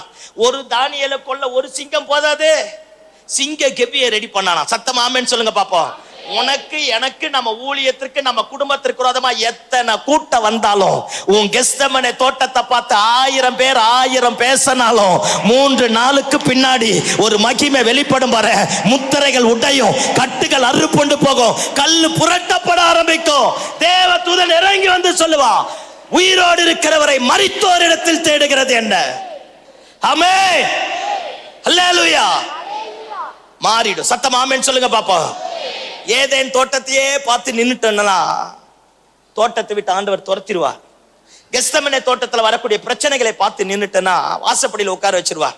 சும்மா உட்காரத்துக்காக. சொல்லு, சும்மா உட்காரத்துக்காக. அடுத்தது 3 பேர் ஜெபம் பண்ணுவான்னு நினைச்சு கூட்டு போனார். ஏன்னா மறுரூப மலைக்கு இவங்களை தானே கூட்டிட்டு போனாரு. எவரினுடைய மகளை சுகமாக்க இவங்களை தானே கூட்டிட்டு போனாரு. முக்கியமான இடத்துல இந்த 3 பேர் தானே கூட்டிட்டு போனாரு. இந்த பயல்காவது பக்கத்துல வருவாங்கன்னு நினைச்சான். நம்மள மாதிரி அசால்ட்டா தூங்குனாம் பார். அல்லேலூயா. ஆண்டவர் அவனை எழுப்பல, கிளம்பி தூரம் போயிட்டார். ஆமென் சொல்லு பாப்போம். ஆமா, இப்ப நம்ம பிரசங்கத்துக்கு நேரம் வரும். நம்ம சபையில, நம்ம ஊழியத்துல, கர்த்தர் கொடுத்த தரிசனத்துல நாம எங்க இருக்கிறோம்? வாசப்படியிலே உட்கார்ந்து இருக்கிறோமா? 10ல் 1 இருக்கிறோமா, அல்லது எப்ப பார்த்தாலும் குறை சொல்லிட்டு இருக்கிறோமா, எப்ப பார்த்தாலும் தேவ தரிசனத்தோடு எசையாம, ஊழியத்தோடு எசையாம, ஆண்டவரோடு எசையாம போயிட்டு இருக்கிறோமா? எல்லாம் நினைப்பார், உனக்கு முன்னாடி வச்சிருக்கிற பாத்திரத்தை எடுத்துட்டு பிரகாரத்துல உட்காராத, அங்க எல்லாரும் இருப்பான், உனக்கும் அவனுக்கும் வித்தியாசம் இருக்காது. பரிசுத்த ஸ்தலத்துல உட்காராத, அவன் கூலிக்கு மாரடைக்கிறவன் மகா பரிசுத்த ஸ்தலத்துக்குள்ள வர ஆரம்பித்துப்பா. பயந்தான், கலக்கந்தான், நடுக்கந்தான். நமக்கு முன்னாடி ஒரு பாத்திரம் வைக்கப்பட்டிருக்கிறதுதான். ஆனா ஒண்ணு நிச்சயம், முடிவு கர்த்தர் மகிமையாய் மாற்றுவார். வெண்கல கதவுகள் உடையும், இரும்பு தாழ்பால்கள் முறியும், சங்கிலிகள் தருப்புண்டு போகும். அந்தகாரத்துல ஒளிப்பிடத்தில் இருக்கிற புதையல்களை, பொக்கிஷங்களை கர்த்தர் தருவார். ஆமென், அல்லேலூயா. சும்மா உட்கார கூட சொல்லு, சும்மா உட்கார கூட. சூரியனை பார்த்தே நடக்க கூட. எப்ப பார்த்தாலும் வெங்காயம் இல்ல, வெள்ளை பூண்டு இல்லைன்னு முறுமுறுக்க கூட. இந்த முறுமுறுக்கிறவங்களை போட்டு தள்ளத்துல ஆண்டவருக்கு ஈடு ஆண்டவர் தான். என்ன ஒரு மாதிரியே பாக்குறீங்க? அல்லேலூயா. ஆமா, மோசேயை பார்த்து சொல்றாரு, மோசே, இந்த ஜனங்க வணங்கா கழுத்துள்ள ஜனம், மோசே திருந்த மாட்டான், நான் மொத்த பேரை அழிச்சிட்டு உன்னைய வச்சு நான் பெருசா மாத்திரங்கிறான். மோசே நமக்கு நம்மளை விட ஆத்மா பாரம் ஜாஸ்தி. மோசே சொல்றான், ஐயோ ஆண்டவரே, நீர் இப்படி கொண்டு போட்டுட்டீன்னா இந்த ஊர்ல இருக்கிற பக்கத்துல இருக்கிறவங்களாம் அந்த தெய்வத்துக்கு வக்கில்லாதவங்கன்னா. நானும் முதல் நினைச்சேன் ஆண்டவர் மோசே ஜெபத்தை கேட்டு அற்புதம் செஞ்சாருன்னு. அப்புறமா தான் தெரியுது இல்ல. என்ன பியூட்டினா, ஒரே நாள்ல போட்டு தள்ளுறத 40 வருஷத்துல போட்டு தள்ளினார். That is called slow poison. அல்லேலூயா சொல்லு பாப்போம். அல்லேலூயா. புரியுதா நான் பேசுறது? சொல்லிட்டார். அடுத்தது சொல்றார், ஒரு பையன் உள்ள போக மாட்டான். இங்கேயே உட்கார்றதுக்குனே வருது, முறுமுறுக்கிறதுக்குனே வருது. வெங்காயம், வெள்ளை பூண்டு, சாப்பாடு பீஸ் இல்லை, சாப்பாடு இல்லை, குழம்பு இல்லை, ரசம் இல்லை. ஐய, ஆளுகளை பாடுறா, சாப்பாடே பார்த்தது இல்லையா, குழம்பே பார்த்தது இல்லையா? இதெல்லாம் வாசப்படியில உட்கார்ற கேஸ். சத்தமாமேன்னு சொல்லு பாப்போம், சத்தமாமேன்னு சொல்லு பாப்போம். எப்ப பார்த்தாலும் சர்ச்சில் வந்து தூங்குறது, எப்ப பார்த்தாலும் தூங்குறது, ஒரு பிரசங்கத்தை கேட்கறது கிடையாது. அப்பதான் ஏற்றுமதி இறக்குமதி. இங்க வந்தாதான். அல்லேலூயா சொல்லுங்க பாப்போம். அல்லேலூயா. அது என்ன பழக்குன்னு எனக்கும் தெரியல. உங்களுக்கு எதனா புரியுதா நாங்க பேசுறது? ஆமே, நம்ம பொதுவா பேசுவோம். இங்க இருக்கிறவங்க எல்லாத்த விட வயசானவங்க நம்ம தலைவர் தான். இவருக்கு என்ன தலையெழுத்தா? காலையில 9 மணிக்கு இங்க வந்து உட்கார்னு ஜேம்ஸ் பால்ராஜ் ஐயாக்கு என்ன தலையெழுத்தா? அவங்க நேரத்துல வந்து அவங்க பேசிட்டு போலாம்யா. அவங்களுக்கு இருக்கிற பலவீனத்துக்கு, வயசுக்கு.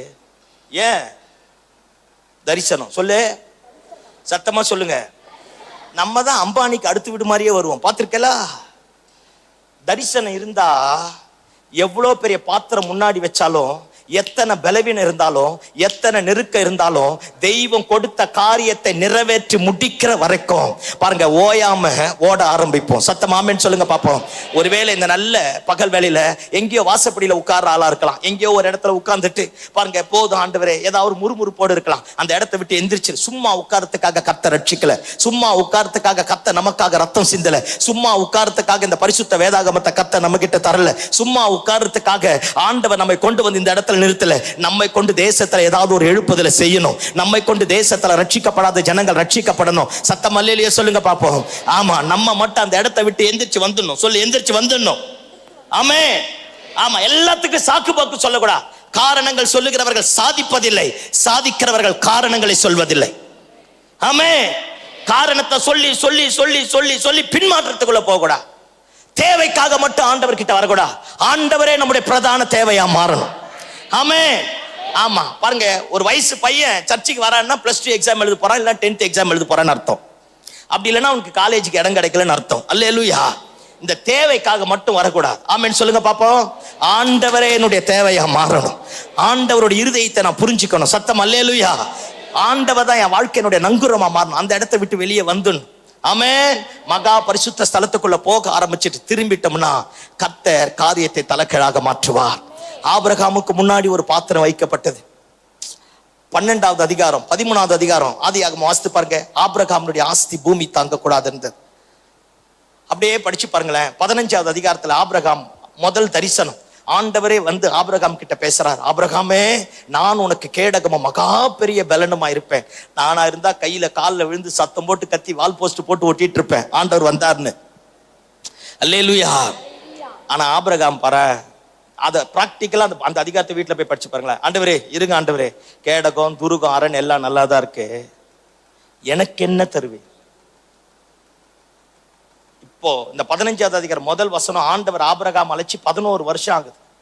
வேலைக்காரன் வேலைக்காரிக்கெல்லாம் புள்ள பிறந்தது. ஆடு மாடு எல்லாம் குட்டி போட ஆரம்பிச்சுது.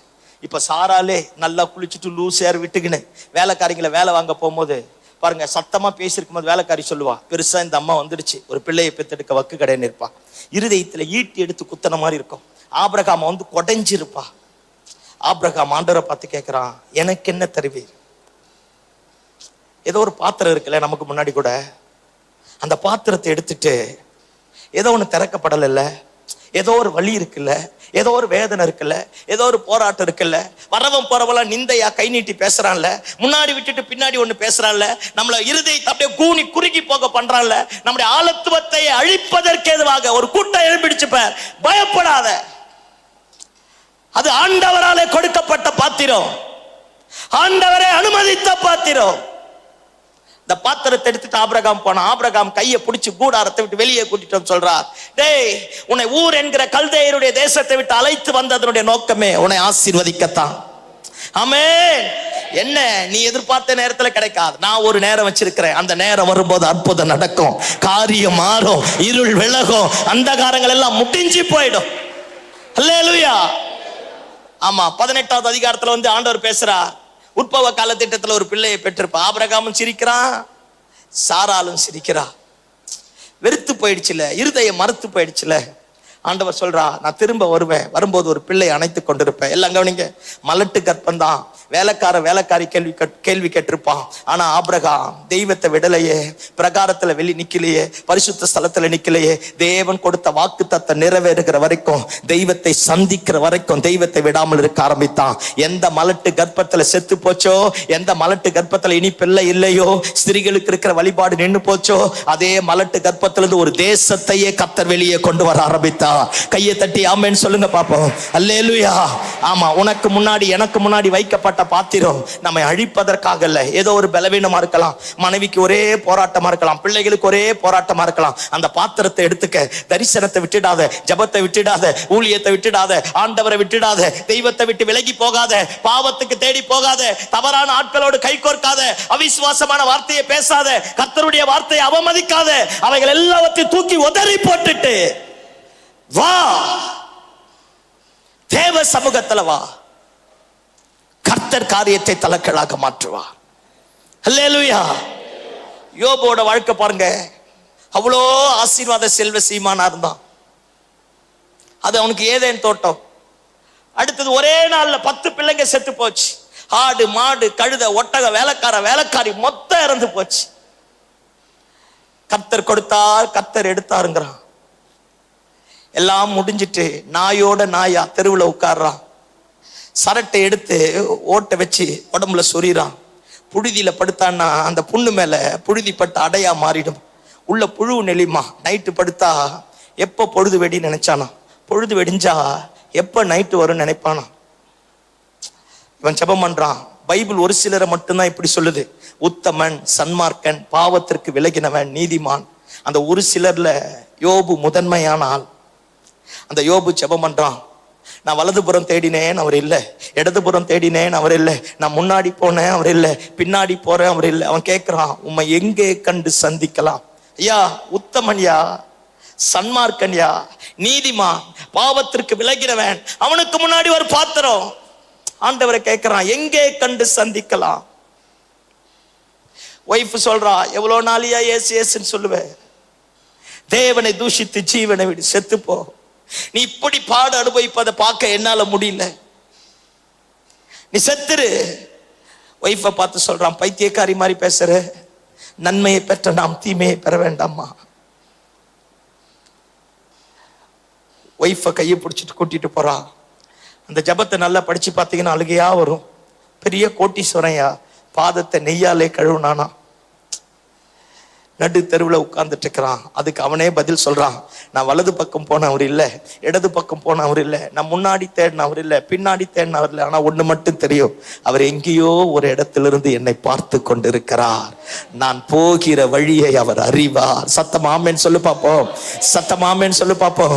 ஒருவேளை ஆண்டவர் ஜெபத்துக்கு பதில் தரல, ஊழியத்துல ஒரு அற்புதம் இல்லை, குடும்பத்துல ஒரு அற்புதம் இல்லை, என் எதிர்காலம் கட்டப்படலை, எல்லாமே தோல்வியா மாறி போச்சு. இல்ல தேவ பிள்ளையே, நீ எடுத்து வைக்கிற ஒவ்வொரு ஸ்டெப்பையும் இருப்பையும் அறிந்திருக்கிற கர்த்தர் உயிரோடு இருக்கிறார்.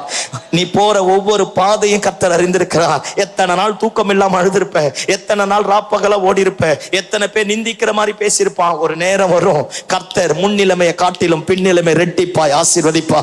எல்லா விதமான அடைக்கப்பட்ட வாசல்களை கர்த்தர் உனக்காக திறப்பா. நாம போகிற வழியை அறிந்திருக்கிற கர்த்தர் உயிரோடு இருக்கிறார். சத்தம் ஆமென் சொல்லுங்க பாப்போம். அல்லேலூயா. உனக்கு முன்னாடி வைக்கப்பட்ட பாத்திரத்தை எடுத்துக்க. பிரகாரத்துல நிக்காத, பரிசுத்த ஸ்தலத்துல நிக்காத, மகா பரிசுத்த ஸ்தலத்துக்குள்ள வா. நீ திரும்ப போகும்போது தேசத்தின் தலையெழுத்து மாறும், சாபங்கள் மறையும், பாவங்கள் விலகும். கர்த்தர் நம்மை கொண்டு இயற்கைக்கு அப்பாற்பட்ட அற்புதத்தை செய்ய போதுமான ஆண்டவராக இருக்கிறார். சத்தம் ஆமென் சொல்லுங்க பாப்போம். அல்லேலூயா. யாரையும் முறுமுறுக்காத, அப்பா அம்மாவை குற்றப்படுத்தாத, அண்ணன் தம்பியை குற்றப்படுத்தாத, நேசிக்கிறவங்களை குற்றப்படுத்தாத, பாஸ்டரை குற்றப்படுத்தாத, சபையை குற்றப்படுத்தாத, மூத்தவர்களை குற்றப்படுத்தாத. விடு. கர்த்தர் இதை அனுமதிச்சிருக்கிறார். ஆண்டவர் எனக்கு கொடுத்திருக்கிறார். அந்த ஒரு எதிர்பார்ப்போடு நீ வர ஆரம்பித்துப்பா. நீ போகும்போது தான் கண்ணீரோட போவ. ஆனா திரும்ப வரும் பொழுது ஒரு உயிர்த்தெழுந்த மகிமை உன்னை நிரப்பும். என்ன நிரப்பும்? கர்த்தர் நம்மை கொண்டு காரியத்தை தலைக்கீழாக மாற்றக்கூடியவராய் இருக்கிறார். அல்லேலூயா. அந்த உனக்கு முன்னாடி எனக்கு முன்னாடி வைக்கப்பட்ட ஒரு பாத்திரம் இருக்குப்ப, அந்த பாத்திரத்தை எடுத்துக்க. கசந்து கொள்ளாத தெய்வத்தை, ஆண்டவர் மறுதளிக்காத, ஆண்டவர் அற்பமா என்ன அதை எடுத்துட்டு வர ஆரம்பித்து பார். கர்த்தர் காரியத்தை மாற்றுவா. எஸ்தர் பாருங்க, அநாத பெண். உங்க அப்பா அம்மா செத்துட்டான், சித்தப்பா எடுத்து வளர்க்கிறா. சொந்த தேசத்தை விட்டு அந்நிய தேசத்துக்கு வந்துட்டான். பாருங்க, எஸ்தர் மொர்தெகாய் சொன்ன எல்லா காரியத்தையும் கவனமா கேட்டா. கல்யாணம் பண்ணி 6 மாசம் தான் ஆச்சு. தேசத்துல ஒரு பெரிய சட்டம், இருக்கிற எல்லா 127 தேசத்துல இருக்கிற எல்லா யூதர்களையும் கொல்லணும். மொர்தெகாய் சொல்றான், உனக்கு கிடைத்திருக்கிற இந்த ராஜ்யம் மேன்மை இந்த 127 தேசத்துல இருக்கிற யூதர்களை காப்பாற்றுவதற்காக கிடைத்திருக்கலாமே, யாருக்கு தெரியும்? இந்த வார்த்தை அற்புதமான வார்த்தை. யாருக்கு தெரியும்? உனக்கு கிடைத்திருக்கிற இந்த ராஜ்ய மேன்மை 127 தேசத்தில் இருக்கிற யூதர்களை காப்பாற்றுவதற்காக கிடைத்திருக்கலாமே. இந்த காலத்துல மட்டும் நான் தப்பிச்சிருவேன், நீ மௌனமா இருந்தா ஒரு நேரம் வரும், நீயும் உன் தகப்பன் வீடும் தப்பிக்க முடியாது. எஸ்தர் பாருங்க, கல்யாணம் ஆகி 6 மாசம் தான் ஆகுது. எத்தனை கனவு இருந்திருக்கும், எத்தனை எதிர்பார்ப்பு இருந்திருக்கும். வயசு பொண்ணு சொல்றா, செத்தாலும் சாகுறேன். 3 நாள் உபவாசம் ஜெபம் இருக்க ஆரம்பித்தா. பச்சை தண்ணி கூட குடிக்கலையா. தானும் தன் தாதிமாருமாய் போந்து ஜெபிக்க ஆரம்பித்தா. ஜெபிச்சு முடிச்சுட்டு ராஜாவின் இடத்துல போற. அந்த மனுஷன் பொற்செங்கோல நீட்டினா சரி, நீட்டாம போனா செத்தாலும் பரவாயில்லன்னு போறான். எல்லாம் கவனிங்க பார்ப்போம். அரசவையில் அத்துமீறி யாரும் நுழையக்கூடா.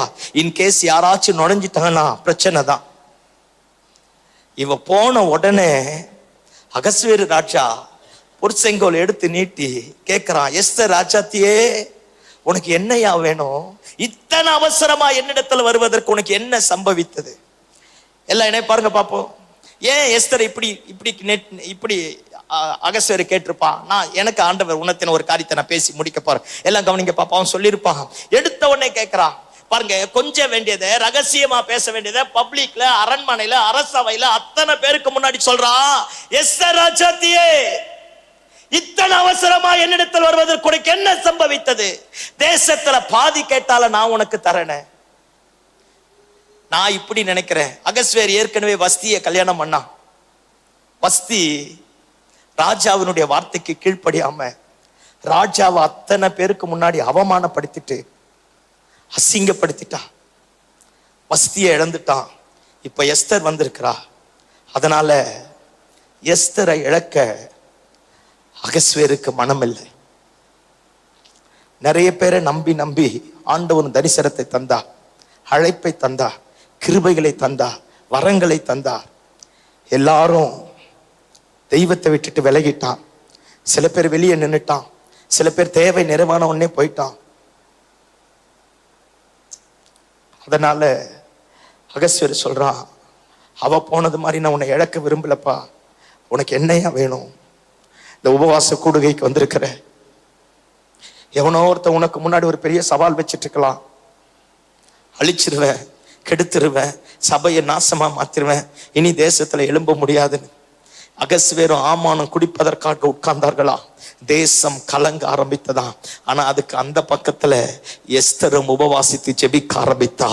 கலங்கின தேசத்தினுடைய கலக்கத்தை அடக்குவதற்காக, அழிப்பதற்காக, எத்தனைத்திருக்கிற ஆளுகைகளை நிர்மூலமாக்குவதற்காக, தேவ ராஜ்யத்திற்கு விரோதமாக எழும்பக்கூடிய செங்கோல்களை தகர்த்து போடுவதற்காக எஸ்தர் முழங்கால் படியிட ஆரம்பித்தா.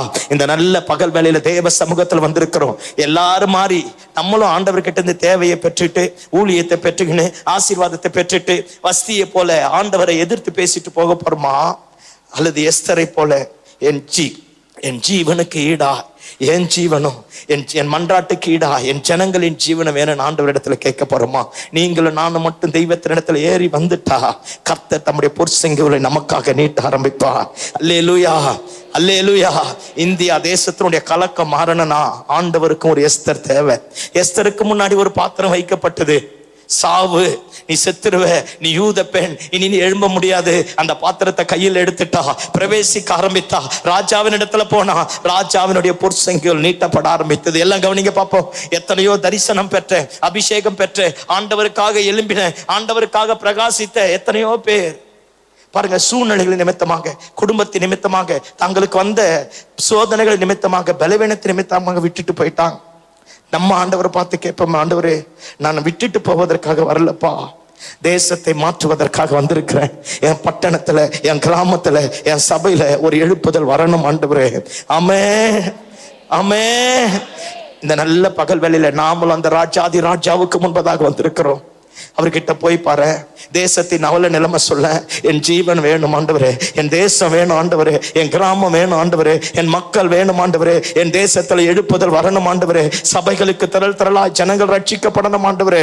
எவனோ ஒருத்தன் சபைக்கு விரோதமாய், தேசத்திற்கு விரோதமாய், கர்த்தருடைய பிள்ளைகளுக்கு விரோதமாய், மிஷனரிமார்களுக்கு விரோதமாய், சபையில ஆராதிக்கிற ஸ்திரீகளுக்கு விரோதமாய் எழும்பி தேசத்தையே நாசம் பண்ண வந்துட்டான் ஆண்டவரே.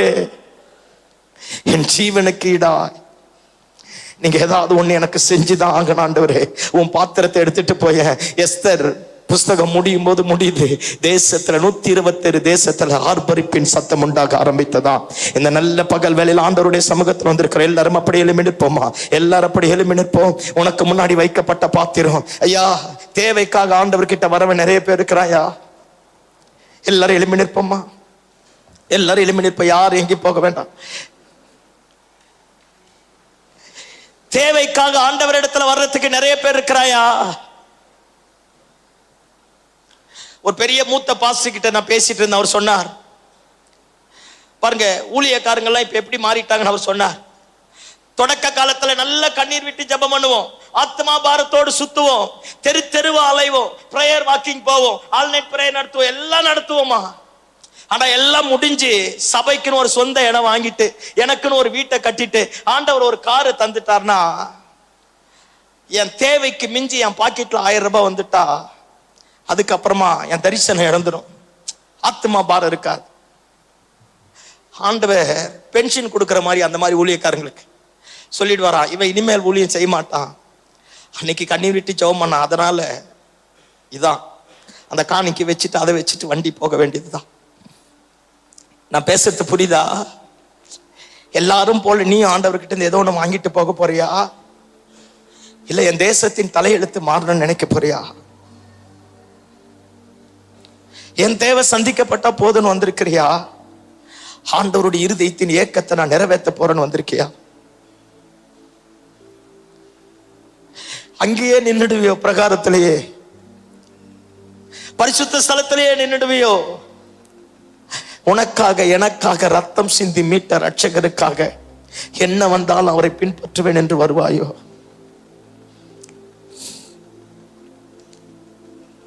இந்த நல்ல பகல் வேளையில நான் ஆண்டவருக்காக என்ன ஒப்பு கொடுக்கிறேன்னு சொல்றவங்க மட்டும் அப்படியே இருக்கிற இடத்துல முழங்கால் படிடுவோமா? ஆண்டவரை பார்த்து சொல்லுவோம், ஆண்டவரே தூங்கறதுக்காக நான் வரல ஆண்டவரே, 10 பேரை மாதிரி தேவைக்காக, என் தேவை ஃபுல்ஃபில் ஆனோன்னு உங்களை விட்டு போறதுக்காக நான் வரல ஆண்டவரே. தாயின் கருவில எலும்புகள் உருவாவதற்கு முன்னதாகவே என்னை குறித்த ஒரு திட்டம் வச்சிங்க பாரு, அந்த திட்டத்தை நிறைவேற்ற நான் வர ஆண்டவரே. வஸ்தி ஏமாத்திட்டு போனது போல நான் உங்களை ஏமாத்த விரும்பல ஆண்டவரே. என் ஜீவனுக்கு ஈடா, என் மன்றாட்டுக்கு ஈடா ஏதாவது ஒண்ணு செய்யுங்கப்பா. கரங்களை உயர்த்த முடிந்தவங்க கரங்களை உயர்த்தி ஒருவேளை பிரகாரத்துல நின்று இருந்தா இன்னைக்கு எந்திரிச்சு வந்துறேன். பரிசுத்த ஸ்தலத்துல நின்று இருந்தா எந்திரிச்சு வந்துறேன். மகா பரிசுத்த ஸ்தலத்துக்குள்ள வாய. ஒரு மகிமை வெளிப்பட போகிறது. அற்புதம் நடக்க போகிறது. உயிர் தெழுந்த வல்லமை உன்னை நிரப்ப போகிறது. உன் மேல இருக்கிற எல்லா காரியங்களையும் கர்த்தர் மாற்றி போட போகிறார். தேவ மகிமை வெளிப்பட போகிறது. நல்ல வாய்களை திறந்து சத்தமா அந்நிய பாஷை பேசுறவங்க அந்நிய பாஷை பேசி ஆண்டவரை பார்த்து சொல்லுங்க, 10 பேரை மாதிரி நானும் போக விரும்பல ஆண்டவரே. ஆண்டவரே, உங்களுக்காக ஏதாகிலும் ஒண்ணு செய்ய விரும்புறேன்ப்பா. உங்க நாமத்தை மகிமைப்படுத்த நல்ல நல்ல நல்ல வாய்களை திறந்து உங்க சத்தம் பெருசா வரட்டும். உங்க சத்தம் பெருசா வரட்டும். ஆண்டவருக்காக நான் ஏதாகிலும் ஒண்ணு செய்யறேன் ஆண்டவரே. நல்ல சத்தமா நல்ல சத்தமா ஆண்டவரை பார்த்து சொல்லுங்க, ஜெபாவி ஊற்றுங்கப்பா. பிரகாரத்துல நின்னுட்டேன், நான் எழும்பி வர ஆண்டவரே. பரிசுத்த ஸ்தலத்துல நின்னுட்டேன், நான் எழும்பி வர ஆண்டவரே. நித்திய பிரதான ஆசாரியன் ஆகிய உம்மோடு நான் கை கோர்க்கிற ஆண்டவரே.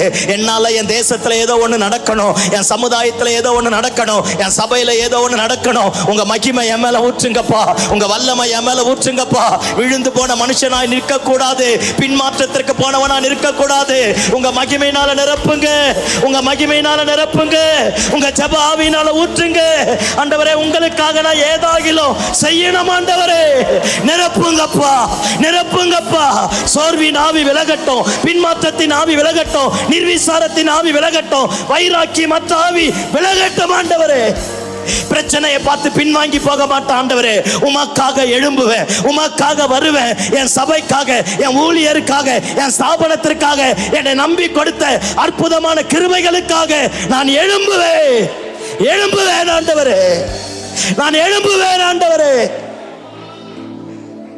என்ன ஆனாலும் பரவாயில்ல ஆண்டவரே. உங்க ஆவியை என் மேல ஊற்றுங்கப்பா. நான் வசதியை மாதிரி ஏமாத்திட்டு போக மாட்டேன் ஆண்டவரே.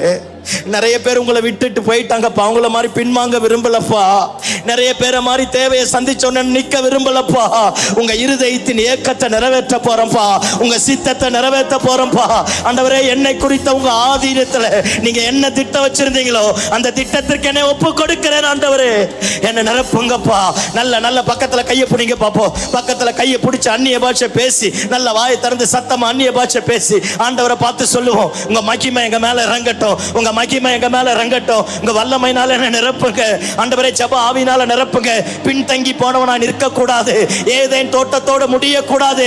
கெத்செமனே தோட்டத்தோடு முடிய கூடாது. தூங்குகிற வாழ்க்கை எனக்கு இருக்க கூடாது. என் தரிசனத்தை தட்டி எழுப்புங்கப்பா. அக்கினி எனக்குள்ளாக போடுங்கப்பா. பற்ற வையுங்கப்பா. உமக்காக எரிந்து பிரகாசிக்கிற ஒரு தீபமாய், சுடரொளி பட்டயமாய், உங்க நாமத்திற்கு மகிமையான பாத்திரமாய் கர்த்தர் என்னை மாற்றுவீராக ராஜா.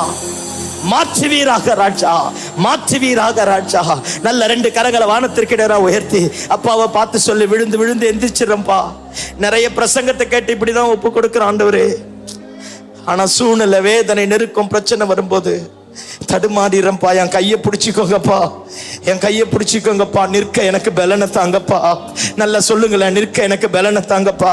நம்ம மட்டும்தான் இருக்கிறோம், ஆண்டவர் மட்டும்தான் நம்ம பக்கத்துல வந்திருக்கிறார். நிற்க எனக்கு பலனை தாங்கப்பா. என்னை நம்பி கொடுத்த இந்த ஊழியத்தை நிறைவேற்றணும்ப்பா. என்னை கையை நீட்டி குற்றப்படுத்தின ஜனங்களுக்கு மத்தியில நீ ஆண்டவர் என்பதை நிரூபிச்சு காட்டணும் ஆண்டவரே. உடைய மகிமைய மேல இறங்க பண்ணுங்கப்பா, இறங்க பண்ணுங்கப்பா, இறங்க பண்ணுங்கப்பா. பழைய வாழ்க்கை வேணாம் ஆண்டவரே. பழைய ஜீவியம் வேணாம் ஆண்டவரே. விழுந்து போகிற நிலைமை வேணாம் ஆண்டவரே. என்னை மாற்றுங்கப்பா, என்னை மாற்றுங்கப்பா, என்னை மாற்றுங்கப்பா, என்னை மாற்று.